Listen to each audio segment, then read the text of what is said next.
على الراديو، راديو دوجما 3.10. باسم الآب والابن والروح القدس إله واحد أمين. صباح الخير أحبائي. الحلقة السابعة، الجزء الأول من كلمة ملعبكاني، في الإصحاح 147 في صلاة النوم. الآية رقم 16 بتقول: المعطي الثلج كالصوف، المزري الضباب كالرماد. وفي نفس النص بتاع الإنجيل في فان دايك بيقول: الذي يعطي الثلج كالصوف ويزري الصقيع كالرماد. الآية دي بتوضح سلطان ربنا على الطبيعة، وإنه قادر يغير طبيعة الأشياء أو قادر يغير طبيعتنا. الثلج ده بيرمز للبرودة، الصوف بيرمز أو يشير للحرارة والدفء، والصقيع اللي هو الضباب هو أيضا بارد أو يشير للبرودة، والرماد ده ناشئ عن نار مشتعلة دافئة.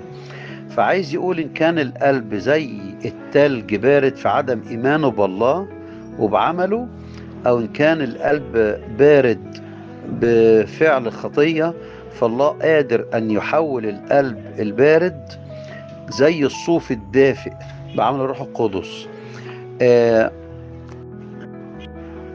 إن كنا بردنا في المحبة وأصبحنا كسلانين والخطية عرتنا، فالله يقدر يصنع علينا ثوب من الصوف عشان يدفئنا بالتوبة.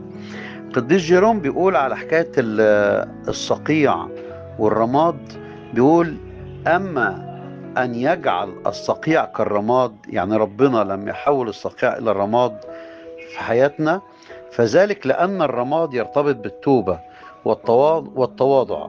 كل الذين قدموا توبة جلسوا في الرماد، زي أهل نينوى جلسوا في الرماد لما قدموا توبة.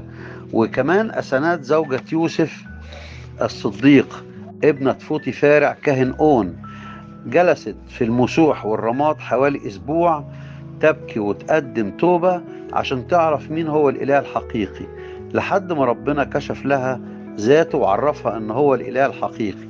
وبذلك ووافق يوسف الصديق أنه يتجوزها، لأن يوسف كان لا يمكن يتزوج إنسانة وثنية من الفراعنة أو أبوها وثني من الفراعنة عشان تصبح أما لولاده.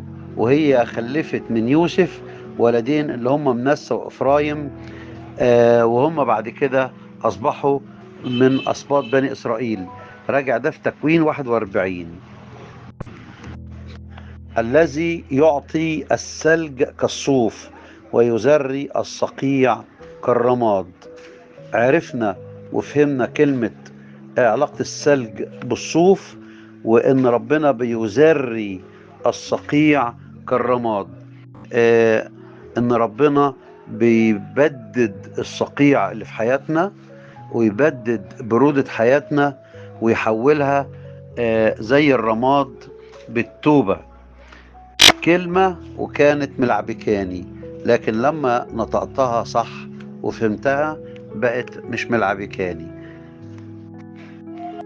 ده الجزء الأول من الحلقة السابعة، ويليها الجزء الثاني.